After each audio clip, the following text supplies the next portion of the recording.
Hi there, and welcome to another bonus edition of the Gersnet Weekly Podcast, the independent Rangers podcast, which is made by fans for fans and where the content is absolutely free. As I said, this is another bonus pod for the European game tomorrow night against Standard Liege. There's more than just a pod available. Obviously, we've got forum articles, social media, history archive, all on the Gersnet website. It's all free, independent, original, and free content made by us for you. If you haven't listened to us before, we would encourage you to subscribe and to share us on social media, and just to let everyone out there know that we're here. We've got over 3,500 subscribers so far, so thanks to them. The pod is live tonight. It's the Wednesday night, the night before the game. However, we will be available to download or stream the pod from tomorrow on a variety of platforms, including Acast, iTunes, YouTube, Castbox, Stitcher, and Spotify. And before I bring in my guest, I've got a wee other thing to mention. We have teamed up with Art of Football. We've got a competition on the go at the moment. So we've teamed up with Art of Football, who create handcrafted designs. They try and emulate those moments that you enjoy in the game, the moments that you never forget. They only produce a limited number of each design, so each T-shirt or print you get are exclusive and completely original. Gersnet have teamed up with them again to give you a chance to win your choice of print or T-shirt. To enter, simply follow Art of Football on Twitter and Frankie's Gersnet Online Twitter account. He's put a tweet out advertising the competition. Simply retweet that and like it, and you're in with a chance to win one of these prints from Art of Football. So get on that. So on with the actual show. I'll bring in John Mccallum, my guest for this evening. John, how are you? I'm well, thanks. I'm well. Looking forward to getting my Art of Football T-shirt with 200 Celtic supporters. 200 Celtic supporters throwing a shark at their fans, as their players as they drive past. That'll be an iconic image for the seasons. But apart from that, I'm well. Looking forward to tomorrow night. Did you see some of the stuff for the riot on Sunday night? I have had the misfortune of witnessing some of that online, yes. Quite something, quite a reaction to losing to Ross County. I don't know. I mean, it's good fun. It's deranged. It's a bit concerning, but it certainly is quite interesting. I have to admit to having had a chuckle. Oh, I've been loving it, I must admit. Even my lad's been in sort of, have you seen this? Have you seen this? All this sort of stuff. There was a good one. It's somebody put Chief Brodie in front of the guy with the barrier. It's like, we're going to need a bigger barrier. Seen that one. There's been a few other ones which I probably can't go on air because they're a bit dodgy, but it's been really good. But feet in the ground, we've not won anything yet, but it's been quite good over the weekend there. Absolutely. How are you feeling about tomorrow night? As ever, I'm nervous. I always get nervous before big games. But I've been like you. I know we're going to have a chat about it in a bit more depth. There's reasons to be hopeful, but yeah, it's a big game. They're a decent team. They need a win, so it's kind of all or nothing for them. I'm looking forward to it though. This is what it's about. Is big European matches. That's what we missed, and so whatever happens, you got to enjoy it. Yeah, plus we are now Scotland's only. Yeah, carrying that banner. It's before we came on air, David Wren, my fellow host of the pod, sort of had a go at us on Twitter about our age. That we're two old men. Your apprentice. My apprentice, my Padawan, a young Obi-Wan Kenobi. But he was, he's probably too young to remember the 92-93 season. I feel right now that it's starting to feel a bit like that. Obviously it's not the Champions League that we're in, but there's just that feeling that we're starting to build a bit of momentum. And, I'm not saying we're going to, win a treble and go really far in Europe, but there is that kind of feeling. I felt it that season. It was round about now. It was round about October, November, December time when you started to feel, we're a decent team and we could maybe do something here. And it feels like that a bit for me at the moment, I must admit. Right. No. Yeah, okay. That's that. Well, I do remember that season, and I take on board what you're saying. That's quite an interesting comparison you've drawn there, and it certainly so far it's been a season to remember. I think we've all been so damaged by recent seasons that we're loath to get too carried away. But as I said, we'll talk about it in more depth. But there's a lot to be confident about. There is that, John. You're right. Now, before we get on to tomorrow night's game, I thought we would have a wee quick discussion around the announcement yesterday. It was quite a big announcement from Club 1872. It was announced that Dave King is selling his 20% stake in the Rangers International Football Club PLC to Club 1872. It will make them the largest single shareholder of the company and club, so to speak. Club 1872 have set a target of boosting the membership to around 20,000 so they can complete the purchase over the next 3 years. They're now asking supporters, those that haven't yet joined Club 1872, to take out a legacy membership of £500, which can be paid as a one-off or over 2 payment plans over 10 or 25 months. If all this works, it will take the share ownership of Club 72 beyond the 25% threshold. I think they're aiming for 25% plus one, which would give us as a support base a meaningful sort of say in how the club is operated. When this was announced yesterday, I know there's been some sort of grumbles about Club 1872 over the past. I was in the Rangers Supporters Trust. So I paid my dues into that. I think Rangers First came along, and if memory serves me right, this is a sort of amalgamation of the two. But the minute Club 1872 came into being, there was sort of wrangles on social media and sort of accusations of this, that, and the next thing, and that they were maybe a wee bit too close to the club, and some people weren't happy with some of the people that were involved with Club 1872. So it's never really, in my opinion, it's never really taken off the way it could have or should have.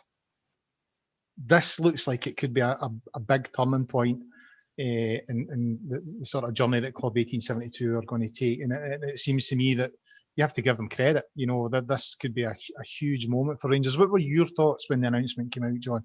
I was quite excited. I must admit, I was really excited to see that. Given what we've been through over the last 10 years, this gives us an opportunity not to allow that to happen again.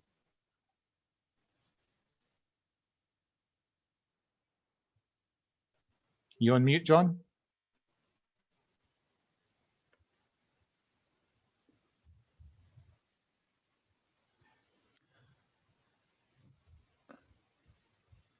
John? You still there, Colin? Sorry, I lost you for a second there. I'm here. As I was explaining earlier, we're competing with the brownies tonight, and my daughter's on Zoom downstairs with her weekly brownie, and I think she won there. I think the brownies may have taught her how to hack into Wi-Fi and make sure you get the mainstream. Apologies for that. Look, like you, when it was initially announced, my initial feeling was one of excitement. It was, that this was quite interesting. Having had 24 hours to kind of consider it. There are, it's a pod in its own, I think, and probably a long one in terms of the proper structure and ownership of Rangers. In some ways, I am saddened that Dave King is now his time is coming to an end, that he now wants out of the club. Now I accept it. It's his age, and with him living in South Africa, that there are issues there. And in the end, it's good that he's leaving the club in a healthier situation than when he came in. And I think most Rangers supporters look at King and say that he has been a force for good for the club. Let me start off by saying that I'm saddened that King is moving on.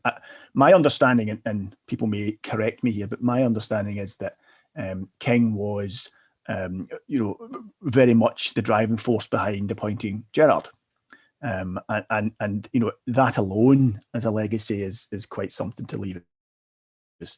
That was my first feeling, was sadness for Dave King's departure. After that, I am in favour of fan ownership, certainly fan involvement in football clubs, I am a little concerned about how meaningful this could actually be. 25% is obviously quite a high number, to own a quarter of the club. But there's the other 3/4 count, and in the end, if someone else has them, then it's important, but it's not important enough. I am well aware that there are and continue to be people unhappy, people who feel there are challenges in various aspects of fan ownership and of organisations like Club 1872. Some of these gripes are probably fair, and some of them I think are probably unfair. And I suspect that will be a challenge. But overall, Colin, I kind of welcomed the announcement. The cynic in me does look at this and think, is anybody else going to give Dave King £13 million just now?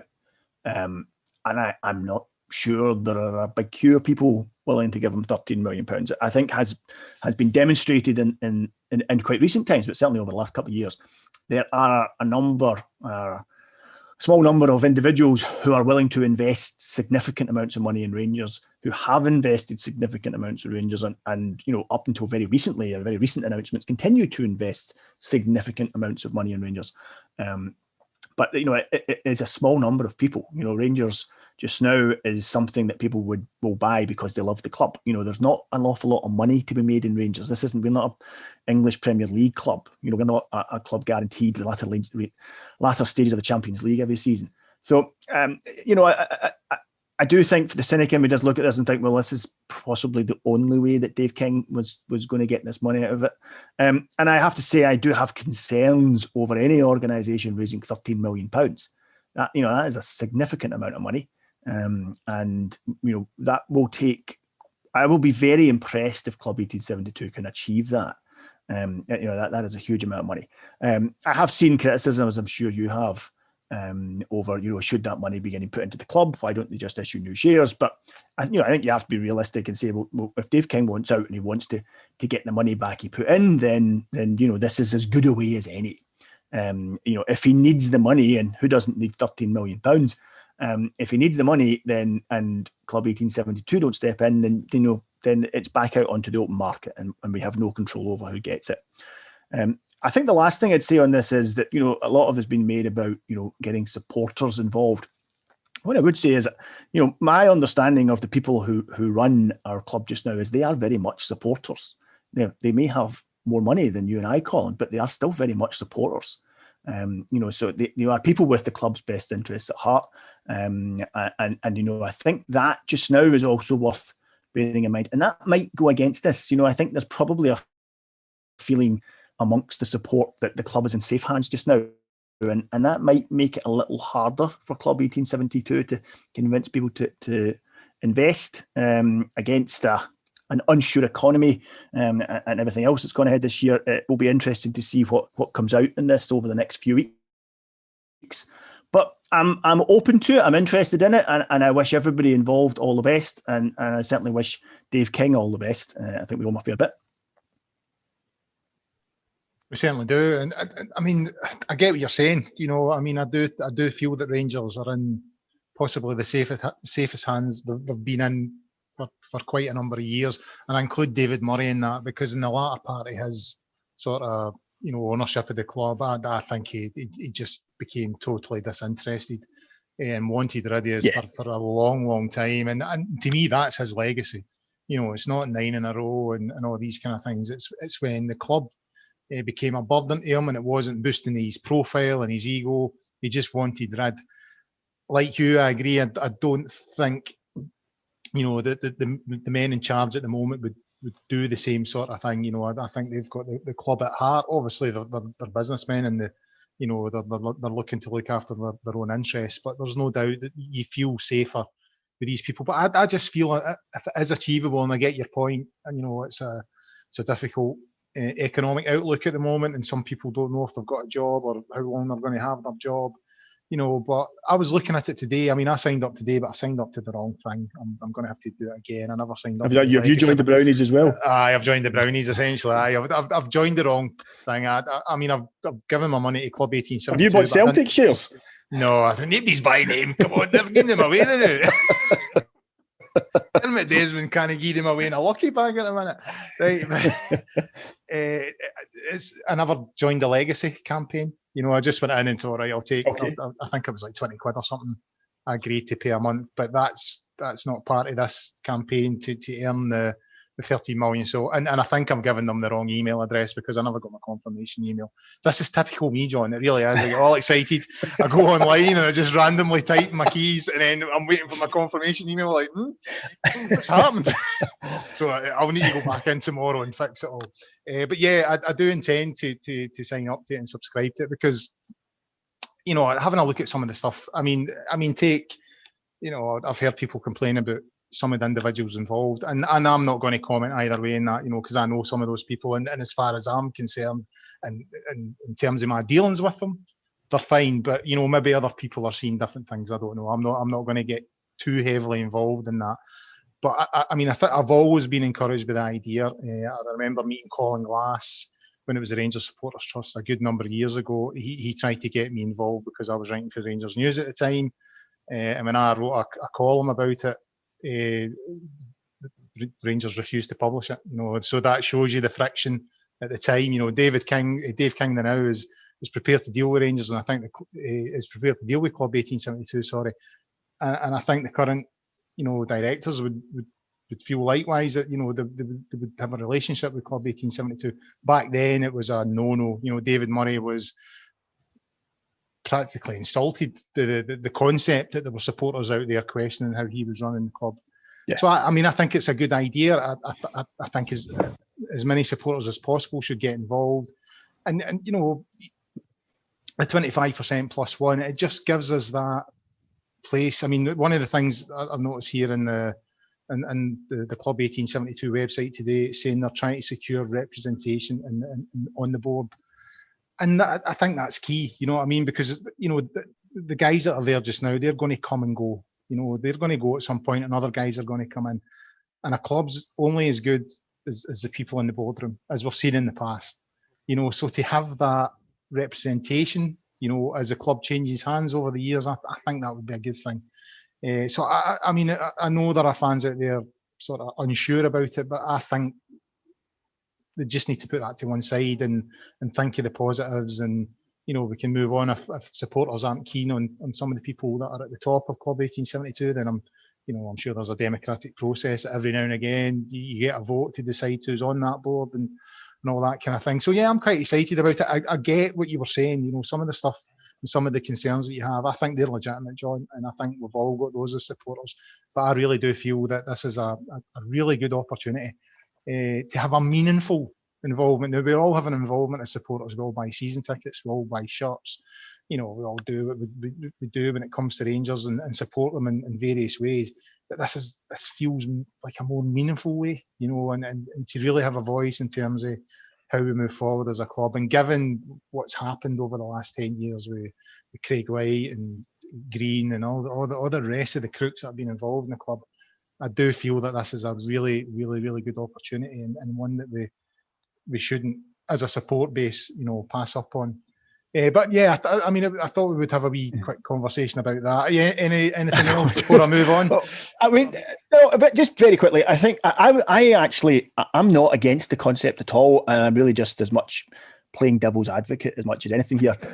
There's a culture change required in Scottish football to make this work. We are, largely Scottish football supporters, quite enjoy going along, paying their money, watch the game. If it's going well, applauding. If it's not going well, demanding somebody's head. That's kind of part of our culture as football supporters, and that would need to change if the core, if a good percentage of the support actually then became part of the membership. We would need to be careful about the knee jerk, like that nonsense on Sunday. You can't do that if you own the club. So that would be interesting, and that will take a while, Colin, I think. So I think the fact this is a thing over 3 years makes sense. If this was something that, the money had to be raised by Easter, I would have big concerns. The fact there's 3 years, We know the Rangers support. The Rangers support is broad.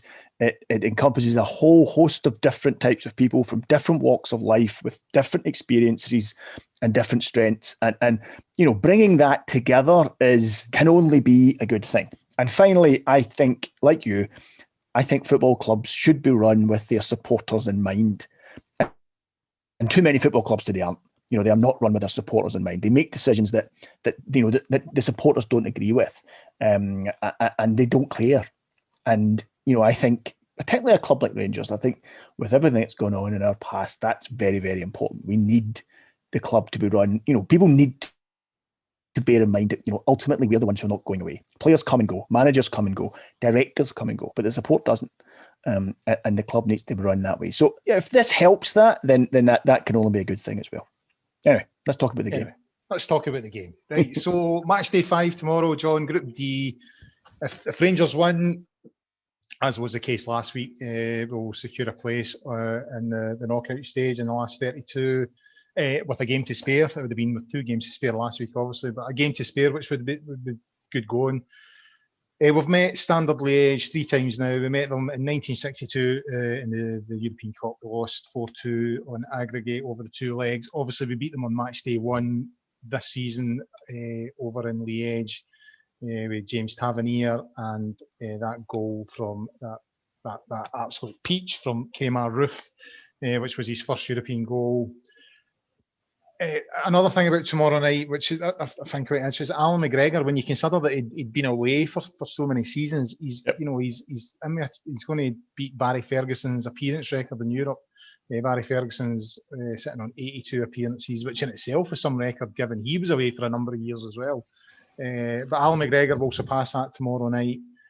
So we'll come on and talk about that a wee bit later. But in terms of the preparations, Steven Gerrard had his press conference today. The players trained today.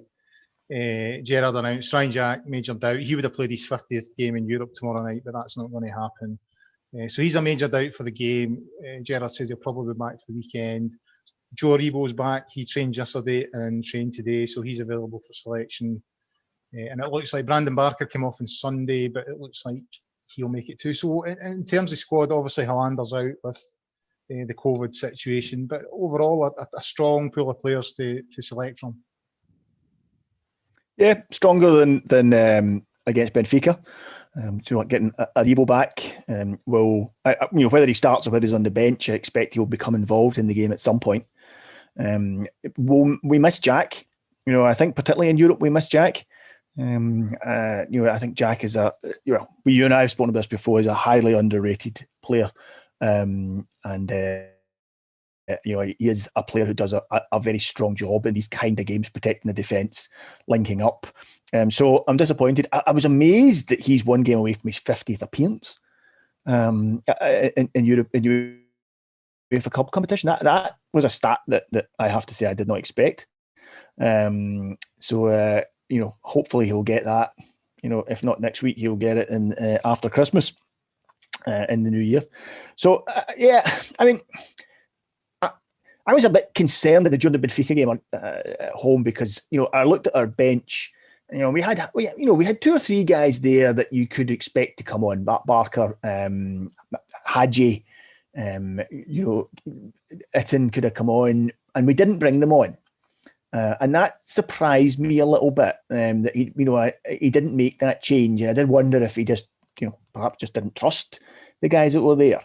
I think this time, Aribo, as I said, I expect Aribo will play a part. Assuming he's fit, he'll play a part. Whether he starts or whether he comes on, he'll play a part. But I'm expecting the same team that played against Benfica. That's my expectation. I think you would agree, Standard Liege are not as good as Benfica. But I expect the same team. Certainly to start with Aribo coming on. But one thing about Gerrard this season and Rangers this season is it's very difficult to guess the team. They have a habit of just changing things around and they look at each game on its merits, look at the opposition and make the decisions on tactics and lineups based on that. But I think that's kind of where I'm coming from on the team just now. Barker's an option, but he's not going to start. I don't expect. He has started in Europe before, but I would be surprised if he starts in this one. John, obviously we're undefeated domestically and in Europe at the moment, and Gerrard spoke today. I was a wee bit surprised at this, and then when you think about it, you think, he's maybe got a point. That undefeated thing, the momentum that we've got at the moment. Now, last week, I think it was myself and Alex, and we kind of spoke about, if we get the win tomorrow and that against Benfica, that's us through, and we can, rotate the squad, rest a few players for the last two games. Gerrard's presser today, he sort of went the other way.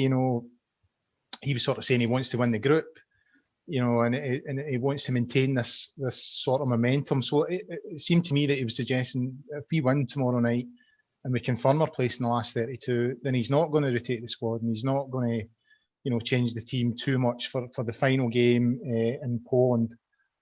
Would you agree with that, or do you think this, when it comes to the last game and we're already through, should you just be saying, what, we've still got the momentum. If we get beat tonight, it doesn't really matter. Or do you think he's got a point and just, just keep going, keep that momentum going?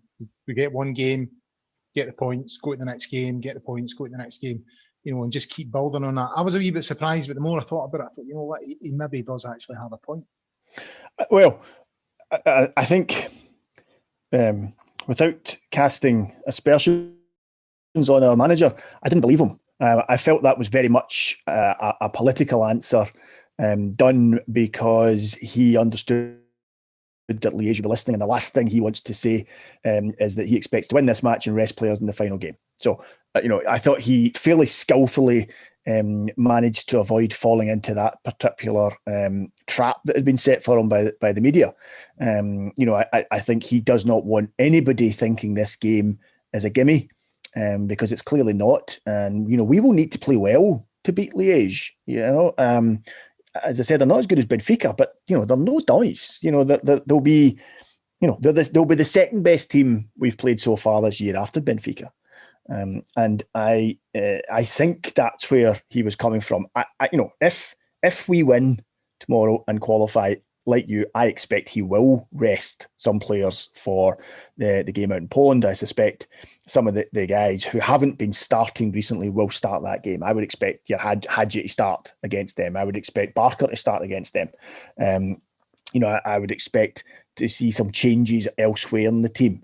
If that, I think McLaughlin would come back in, for example. I could see him making changes, still putting out a strong team, but not putting out perhaps what would be seen as our first choice 11, if it's even possible to name such a thing. But that for me was Steven Gerrard demonstrating that he is a smarter cookie than perhaps some in the press here give him credit for, and he just wasn't going to fall into that hole and see that pinned up on the Liège dressing room as Rangers think they're through already. They're going to talk about resting players for the next game. That for me was that's what I took from that, Colin. I don't think there's any doubt he's a shrewd cookie. Sorry, he does know what he's doing. And as you say, I think he's cleverer than a lot of people make out. And I think he deliberately plays in that a wee bit. But coming back to other stuff we mentioned today, we mentioned earlier on that McGregor will, he'll beat Barry Ferguson's record tomorrow, 83 appearances in Europe. Excuse me. Now, Gerrard was very complimentary about Allan McGregor today in his press conference, saying that, he's got high standards, he sort of sets the tone in the dressing room and at training and all that kind of thing.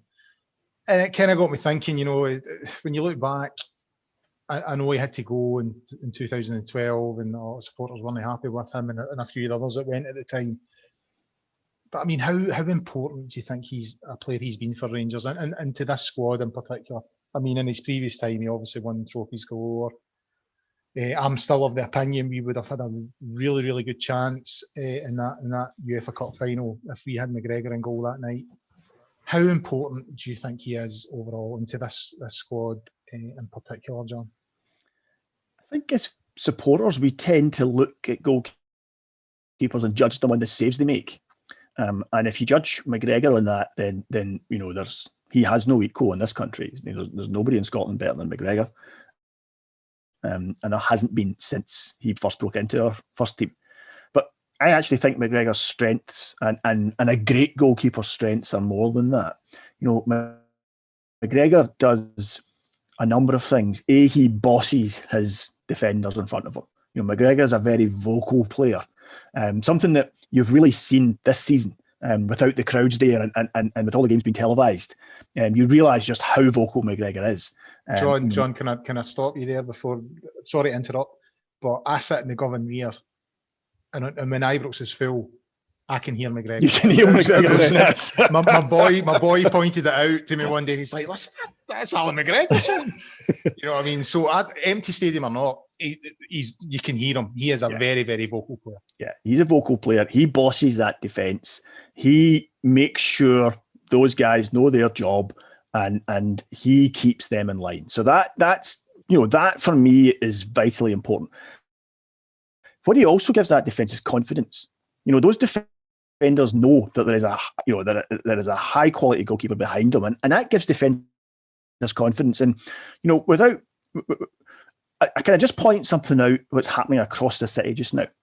They do not have a great goalkeeper just now. They have had very good goalkeepers in the recent past. They don't have one just now. And what's interesting is their defence has crumbled. Celtic's defence has crumbled now because they don't have that commanding presence behind them, keeping them in line, giving them confidence. And they've got a couple of bomb-scared goalkeepers, and that is going all the way through the team. That is putting lack of confidence all the way through that team. I think the biggest compliment I can pay Allan McGregor is that I saw, like you, I was very lucky to watch Andy Gorham play for Rangers. And I never thought I'd see a better Rangers goalkeeper than Andy Gorham. And I would say Allan McGregor is. I would say that, as a shot stopper, there was few better than Andy Gorham, but I think McGregor's overall game is stronger. I think he's more athletic. He's taller. I think he is a commanding presence. The longevity of his career, he clearly has looked after himself. I mean, you don't necessarily associate Allan McGregor with clean living, but he's clearly looked after himself because, he looks as good just now as he looked in his first time at Rangers. And that save against Werder Bremen, do you remember that game in Europe against Werder Bremen? And It was just a save. And it was that way where you thought, what a miss that boy just made. And then you saw it slow down and you realised, that boy didn't miss it. McGregor saved that. How did he save that? I mean, it just defied everything about reactions. It was so fast and so strong. And I think that was the moment where we all realised we had one of the best goalkeepers in Europe at our club. And him coming back, he brings a number of things. I mean, apart from what I've already said there about bringing confidence and all of that, he brings experience. He brings experience of playing at the highest level, and he brings experience of winning. McGregor knows what it takes to win the league. And that must be something that is needed in our dressing room. I always look at him and Steve Davis, and I say, right, these two guys have won the league. These two guys need to lead this dressing room. Yes, Tav's the captain. I don't mean that, but these two guys, with all their experience, they need to be the players that keep the rest of them going, that explain to them what's required. When you sit back, what you need to do. And I think that's what Gerrard was getting to. With McGregor, because there is no doubt that McLaughlin, when we've seen him, he looks like a good goalkeeper. I've not seen, as far as I can see, he hasn't put a foot wrong since he joined us, but McGregor remains our number one, and that can only be because he continues to deliver day in, day out. Hopefully I've not put the kiss of death on him. He's going to throw 3 in tomorrow night, but no, I'm delighted for Allan McGregor. Colin, this is a thing that doesn't get talked about enough. McGregor's a guy that came through our youth system. McGregor's a guy who joined Rangers as a teenager, and the fact that he's now going to become, he's actually going to better Barry Ferguson, someone who did something similar. I think that's great. I think it's wonderful that in this day and age where players come and go and players are only interested in so many players are only interested in money. Here's a guy who was a Rangers fan who joined the club as a child. And who is seeing out the end of his career here and is still doing a really important job for us. And I think that's great. Can you agree more? It's funny you talk about that save against Werder Bremen because I think it was anniversary recently of the Andy Gorham save against Van Hooijdonk. Yep. So, and I was at that game. I was in the club deck that day. And the minute Tosh McKinley put the cross in, you're just like, oh, that's a goal. You could see the way the ball was going, the trajectory of the ball, where the players were situated. You know, Gorham's exposed. You think that's a goal, and he pulled off the save. Yep. And my boy came down the stairs. You know, he's been sitting on YouTube or whatever, and he's like, "Oh, have you seen this save? It's the anniversary." And I was like, "All right." I says, "I was there that day." I says, "But I tell you what, McGregor's save against Werder Bremen was better." And I do think that, because as the ball goes across the face, as you say, everyone, there's a good shot of Davy Weir. He's got his head in his hands like, well, that's it. It's you know, the tea's out, that's us out again, kind of thing, you know. And then how he gets there, and it's just. And the thing is, there's not a good clip on YouTube. I tried to find it for my son, and there isn't a decent clip of it at all. It's all slow motion from behind the goal. There isn't an actual real time from the proper angle, and it's such a great save. And I think you're right. You know, I mean, he's had a few sort of controversial moments off the park, so to speak. You know, I think he enjoys life to the full, but as you say, he's kind of looked after himself. And did I see you get married? Did I see you get married recently? Oh, I don't know. I probably only get married the last couple of weeks, so he's not going to enjoy life much longer. Did they know bail out a marriage on the day the last time? I don't know. But I mean, he's a bit of a boy, isn't he? You know, or he was anyway. Certainly has that reputation. Yes. Yeah. You know, we've all heard the songs. But you know, that, as you say, he's definitely. I think he's a committed professional. You know, and he obviously, you know, he works hard and he sort of plays hard. I think that's the best way to put it. But he's been an outstanding goalkeeper. And I think the point you made, you know, Gorham was superb, but Gorham wasn't reliable. You know, prone to injuries, in and out of the team, especially towards the end. McGregor is. He was a bit of a lad as well. Yeah, there's a pattern there. Yeah, there is. Maybe it's because McGregor doesn't have a caravan that he's not quite as bad. I don't know. But anyway, right, on to tomorrow night's opponents. Anderlecht, the sort of form that they're in at the moment. Standard Liege. Anderlecht tomorrow. They drew 0-0 with Anderlecht at the weekend. Standard Liege. They're sitting fourth in their domestic table. They sit bottom of Group D. They're 5 points behind us. Now, I know you were saying earlier on, John, that, you know, they're a team we need to be wary of. And I get that. You know, we need to give them respect. But they're also a team we shouldn't be afraid of. They've lost 3 games in this group. You know, I mean, they've only won 1 game. They've lost the other 3. If Rangers put in, you know, a credible performance, then we're bound to be favourites tomorrow night. I think it's fair to say that if both teams play to their full potential, that we'll win. But that's not how football works, as you know. You know, Liège have had an interesting season. They're, like you say, they're sitting. I actually thought they were sitting in 6th, but they're sitting only 4 points off the top. So you know, it's pretty tight at the top of the Belgian league just now.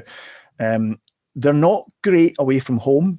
They've only won 3 games away from home this season out of 9. So again, that goes in our favour. Their disciplinary record's not great. Picked up a few red cards this season, which again often away from home. So I don't know if they're just unlucky, but you know, that might be something that can again goes in our favour. And like you say, they had a hard game on Sunday. Anderlecht is their kind of derby match. Them and Anderlecht apparently have a kind of big rivalry, and that would be a fairly big game for them. I imagine one that the players and the fans were focused on. So yeah, look, we're in good form. They're in average form. You know, they're bitty just now. They're not playing particularly well away from home, and they're away from home in this game. They do still have some injuries. You know, none of their players are household names, but apparently they are still missing 3 or 4 players that would normally be considered first picks. There's a wee bit of unrest in the camp as well. Apparently, their striker has come out and publicly criticised. Is it Philippe? The manager? Philippe Montiani. So there's also a wee bit of unrest your pronunciation. don't bow to anything, mind you. Trust me. But there's a bit of unrest there. So everything that you've mentioned is true, and also there seems to be a wee bit of unrest in the camp. I hadn't heard about the unrest. But I've been watching football long enough to know that ultimately, we still need to turn up and play as well as we can to beat them, because I still think they're a decent team. I think that we look back in that game over in Liege, and it's dominated by Roof's goal.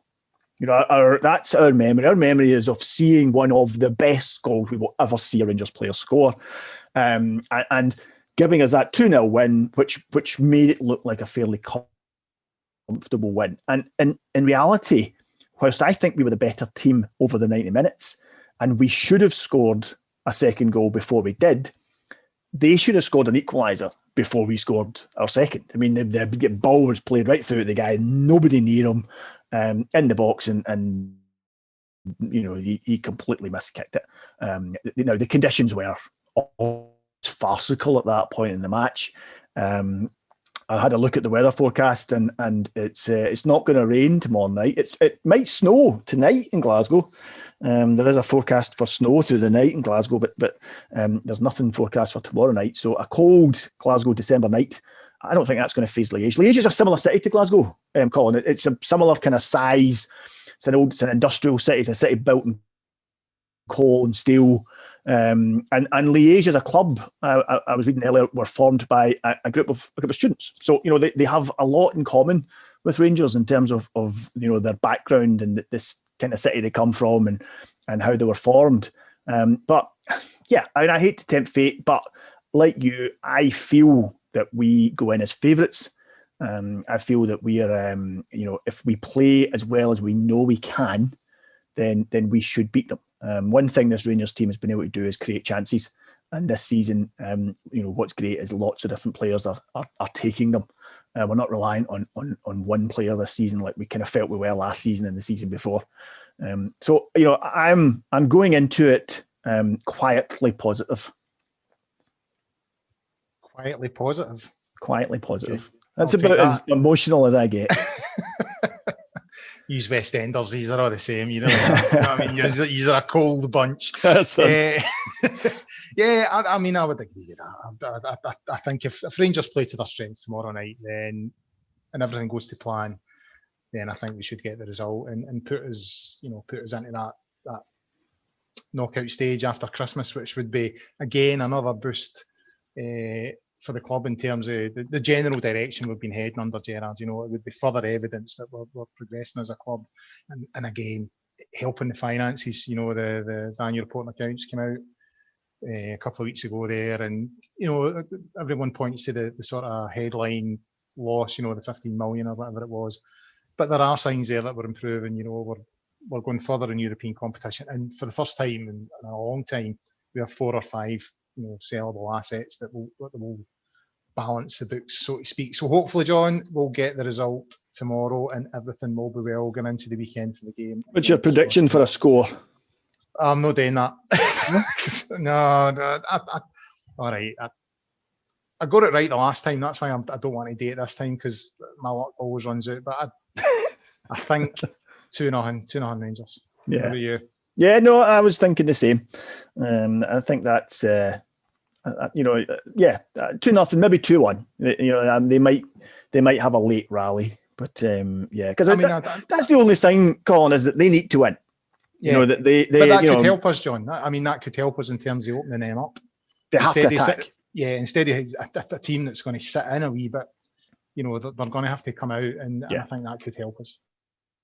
Yeah, a draw's no use to them. So at some point they are going to have to open up and have a go. I'm looking forward to it though. I really am. There's few things as enjoyable as watching your team do well in Europe. I'm so pleased with how the season's gone so far, and you're so excited about the next game. You just can't wait for the next game to come along. It's even better when your team's doing well in Europe, John, and the other mob are chucking fences at the Palace. Does help, doesn't it? It helps a huge amount, I must admit. But anyway, we'll call it quits there. A big thanks to John for his contribution tonight. Great stuff as always. Rangers travel to Dingwall on Sunday, so we'll have a show on Sunday night. As always, a live show on Sunday night at 9:30. We'll have a look at that, and we'll obviously cover what happens tomorrow night against Standard Liege. In the meantime, get yourself on to Gersnet and the forums at www.gersnet.co.uk. Easy for me to say. In the meantime, guys, as always, in these sort of strange times, stay safe, and until Sunday night,